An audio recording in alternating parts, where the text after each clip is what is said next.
നമുക്ക് ഒരു പഴംപൊരി ഉണ്ടാക്കാം കേട്ടോ. ഞാൻ ആദ്യമായിട്ട് എടുക്കുന്നത് മൈദയാണ്.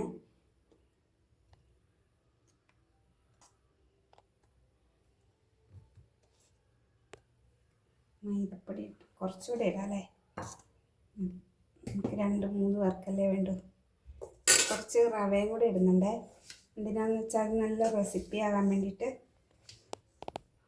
നല്ല ക്രിസ്പി ആയിട്ട് കിട്ടും റവ ഇട്ടാൽ. ഈ ഒരു പഞ്ചസാരയാണ്.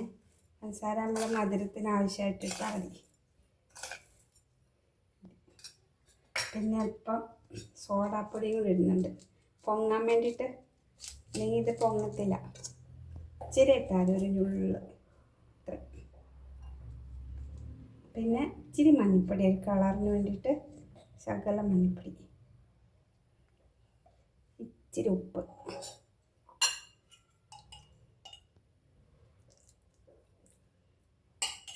പിന്നെ പഴം. നമുക്ക് ഇതൊന്ന് ഇളക്കാം. മിക്സ് ചെയ്തിട്ട് നല്ലോണം ഇളക്കി നല്ലപോലെ മിക്സ് ചെയ്യണം. ഈ പഴം നല്ല പൊങ്ങിയുള്ള പഴംപൊരി ആവുള്ളൂ. ഇങ്ങനെ വരണം കേട്ടോ. ഈ ഒരു കണ്ടീഷനിലാണ് വരേണ്ടത്. പഴം കട്ട് ചെയ്യാവേ. ശരിക്കും പഴുത്തില്ല. നല്ല പഴുത്ത പഴമാണെങ്കിൽ നല്ല മധുരം ഉണ്ടാവും. പഴുപ്പ് ഇച്ചിരി കുറവാണ്. ഒരു പഴം 3 കഷ്ണമായിട്ടാണ് ആക്കുന്നത്.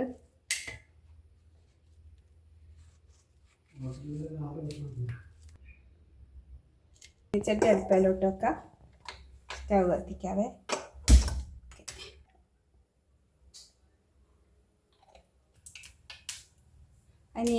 ഇനി നമുക്ക് പഴം മുക്കി ഇതിനകത്തിടാവേ. എണ്ണ നല്ലപോലെ തിളച്ച് വന്നിട്ടുണ്ട്. പഴം മുക്കിയിട്ടിടാം.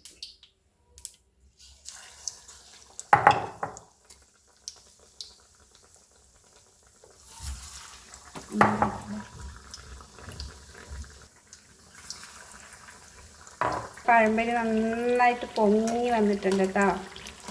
എന്താ റവ ചേർത്തേണ്ടാണ് നമ്മുടെ പഴംപൊരി നല്ല ക്രിസ്പി ആയിട്ട് വന്നിട്ടുണ്ട് കേട്ടോ. നമ്മുടെ പഴംപൊരി അങ്ങനെ റെഡിയായി വന്നിട്ടുണ്ട്.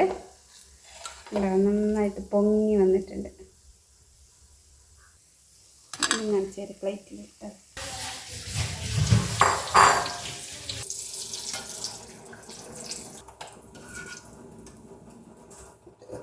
അങ്ങനെ നമ്മുടെ പഴംപൊരി എല്ലാം റെഡി ആയിട്ടുണ്ട് കേട്ടോ. ഇത് നമുക്ക് ഒരാൾക്ക് കൊടുത്തിട്ട് ഇതിൻ്റെ ടേസ്റ്റൊക്കെ നോക്കിക്കാം കേട്ടോ. ചേച്ചാ വാ, പഴംപൊരി ആയി, വാ കഴിക്കാലോ. വാ കഴിച്ചിട്ടടി, ചൂട് തണുത്തു ഇത്. വാ വേമ്പാ.